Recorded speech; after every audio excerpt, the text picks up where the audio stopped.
बिस्मिल्लाहिर्रहमानिर्रहीम। अस्सलाम वालेकुम नाज़रीन, आप देख रहे हैं मेरा यूट्यूब चैनल और मैं हूं अली रज़ा। पाकिस्तान की सियासत के अंदर जो कुछ हो रहा है पूरी कौम देख रही है। इमरान खान के साथ जो कुछ किया गया, बानी तहरीक इंसाफ के साथ और तहरीक इंसाफ के साथ जो कुछ किया जाने वाला है वो भी कौम के सामने है, और जो कुछ नून लीग को मुबारकबादें दी जाने वाली हैं वो भी कौम के सामने है। रॉन्ग नंबर कौन है और राइट नंबर कौन सा है, इसकी तलाश में कौम भी निकली है, इदारे भी निकले हैं, और स्टैब्लिशमेंट ने राइट नंबर तलाश करके कौम के सर पे मुसल्लत कर दिया है। अब देखना यह है कि ये जो राइट नंबर कौम को दिया जाने वाला है, क्या ये राइट साबित होगा या नहीं होगा। लेकिन इन तमाम चीज़ों के अंदर अब तहरीक इंसाफ की अंदरूनी लड़ाई, आपस की लड़ाई सामने आना शुरू हो चुकी है। जो इख्तलाफात थे, लेकिन इन इख्तलाफात को पैदा किया जा रहा है, कौन कर रहा है ये कुछ भी वाज़ह नहीं। अभी इन 3-4 चीज़ों पे बात करेंगे हम। सबसे पहले हम इख्तलाफात की बात कर लें अगर, कि क्या तहरीक इंसाफ के अंदर इख्तलाफात हैं, अगर हैं तो किस हद तक हैं और कहां तक जाके पहुंचेंगे और कहां जाके रुकेंगे। शेर अफजल मरवत साहब जो नायब सदर हैं जनाब तहरीक इंसाफ के, उन्होंने एक बात कर दी। जो शेर अफजल मरवत साहब ने सदर आरिफ अलवी को कहा कि ये रॉन्ग नंबर है। उन्होंने कहा कि ये पहले हमारे साथ था, आज ये हमारे हक में नहीं बोल रहा, यानी कि उनको इस्तीफा दे देना चाहिए और तहरीक इंसाफ का बंदा साबित होना चाहिए कि, और साबित करना चाहिए कि मैं तहरीक इंसाफ के साथ हूं। लेकिन सारे जानते हैं कि वो एस्टेब्लिशमेंट के कहने पे चलते हैं, आर्मी के कहने पे चलते हैं, और जो फौज ने कहना है वही सब कुछ आरिफ अलवी साहब ने करना है। जैसे जेडीए करती है, जैसे अख्तर मेंगल करता है, जैसे बलोचिस्तान अवामी पार्टी करती है, तमाम छोटी पार्टियां जैसे करती हैं। और सब जानते हैं कि ये सदर आरिफ अलवी वो शख्स है जो जमात इस्लामी से उठकर तहरीक इंसाफ में शामिल हुआ, और एक वक्त वो था जब इसके बाजू पे एक गोली लगी थी और उस वक्त ये जमात इस्लामी में थे। तो ये सारी चीज़ें माजी का हिस्सा हैं, और उस माजी को आज भी सदर आरिफ अलवी भूले नहीं। तो इस वजह से आज कोई अगर वफा की उम्मीद रखता है कि आरिफ अलवी तहरीक इंसाफ के साथ वफा करेंगे, तो ऐसा बिल्कुल नहीं होगा। अब आ जाए जनाब, कहा क्या उन्होंने, फिर उसका जवाब भी आया आगे से। जवाब किसने दिया ये भी मैं आपको बताता हूं। शेर अफजल मरवत साहब जो है वो जनाब कह रहे हैं कि रऊफ हसन पर भी इल्जामात लगाए हैं कि रऊफ हसन असल में भाई हैं फवाद हसन फवाद के। फवाद हसन फवाद शहबाज शरीफ का पर्सनल सेक्रेटरी रहा, नवाज शरीफ का पर्सनल सेक्रेटरी रहा, निगरान ब्यूरोक्रेसी का हिस्सा रहा, और आज भी नून लीग का पिट्ठू समझा जाता है, क्योंकि ये एक ब्यूरोक्रेट था और ये ब्यूरोक्रेसी के अंदर अच्छी खासी ग्रिप रखता है फवाद हसन फवाद। तो रऊफ हसन उसके भाई हैं, फवाद हसन फवाद नून लीग के अंदर, और जो रऊफ हसन है वो तहरीक इंसाफ का हिस्सा।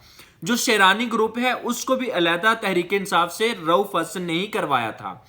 तो ये सारी टेक्निकलिटीज हैं जो बहुत कम लोग जानते हैं, यानी कि बहुत सारे लोग जो हैं वो उनके भाई नून लीग में हैं, और जो दूसरा भाई है वो तहरीक इंसाफ और पीपल्स पार्टी का हिस्सा है। ऐसे बहुत से लोग हैं। अब जनाब उन्होंने कहा कि पहले टीम से मुझे बाहर किया गया, अब इलेक्शन मुहिम से रोका जा रहा है, ये शेर अफजल मरवत साहब ने कहा। उन्होंने ये भी कहा कि रऊफ हसन जो है निगरान हुकूमत के लिए काम कर रहे हैं। रऊफ हसन अपने भाई फवाद हसन फवाद के लिए काम करते हैं और उनको खुश करने की कोशिश कर रहे हैं, क़यादत मैदान में आए और खुद जनाब इलेक्शन मुहिम करे, ये शेर अफजल मरवत ने कहा। उसके बाद जनाब मैदान के अंदर आए हामिद खान साहब।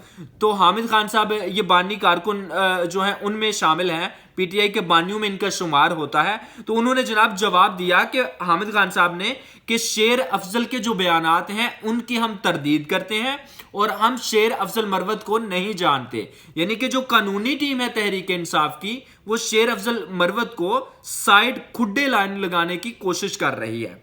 इन तमाम चीज़ों के अंदर जनाब अगर देखा जाए तो लतीफ़ खोसा साहब भी शामिल होते हैं। लतीफ़ खोसा भी कहीं एक साइड पे कानूनी टीम का हिस्सा शुमार किए जाते हैं, क्योंकि कुछ केसेस के अंदर जैसे बैरिस्टर गौहर, अली जफर, हामिद खान पेश होते हैं, उसी तरह लतीफ़ खोसा भी। जैसे कि अभी केस चल रहा है लेवल प्लेइंग फील्ड का, फिर तोशा खाना केस चल रहा था, फिर जनाब निकाह केस चल रहा है इमरान खान का बुशरा बीबी के साथ, तो गैर शर्री निकाह केस। तो इन तमाम चीज़ों के अंदर अब पहले भी मुकालमा होता है चीफ जस्टिस के साथ लतीफ़ खोसा का, आज फिर हुआ। लतीफ़ खोसा साहब जब चीफ जस्टिस के सामने पेश हुए तो लतीफ़ खोसा को चीफ जस्टिस काजी फायद ईसा साहब ने कहा, जो कि नहीं कहना चाहिए था, उन्होंने कहा कि आप बाहर जाते हैं और हमारे ऊपर इल्ज़ामात लगाते हैं कि हम आपको लेवल प्लेइंग फील्ड नहीं दे रहे, हम यक तरफा फैसले देते हैं।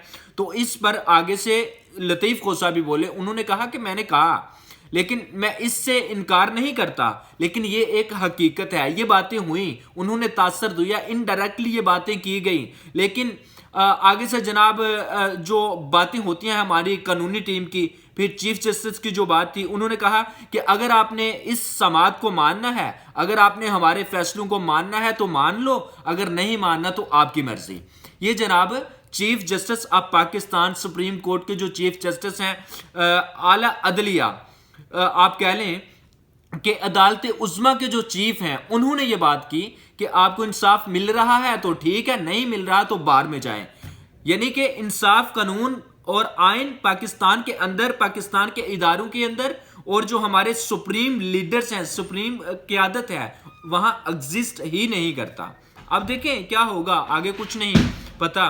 8 फरवरी को जो कुछ होने वाला है सबके सामने है। मरियम भी जलसे कर रही है, बिलावल भुट्टो जरदारी भी जलसे कर रहे हैं, और आसवा भुट्टो भी अब मैदान में आ चुकी हैं। लेकिन जरदारी भी गायब है, नवाज शरीफ भी गायब है, शहबाज शरीफ भी गायब है, सब ही अभी मैदान से गायब हैं। तो बंद कमरों की जो सियासत है उससे कब बाहर निकलेंगे और कब अपनी इलेक्शन मुहिम को आगे लेकर जाएंगे, ये अभी कोई नहीं जानता। लेकिन इन तमाम चीज़ों के अंदर जो शेख रशीद साहब हैं जनाब, उनका चिल्ला अभी मुकम्मल नहीं हुआ था कि 9 मई केस में उनको दोबारा गिरफ्तार कर लिया है। 11 में उनकी जमानत हुई, 12वें में फिर गिरफ्तारी डाल दी है। देखें कल क्या होगा, क्योंकि यहाँ तो आज का भी नहीं पता। अब तक के लिए इतना ही, मुझे इजाज़त दीजिए, अपना बहुत सारा ख्याल रखिए। अल्लाह हाफ़िज़ नाज़रीन।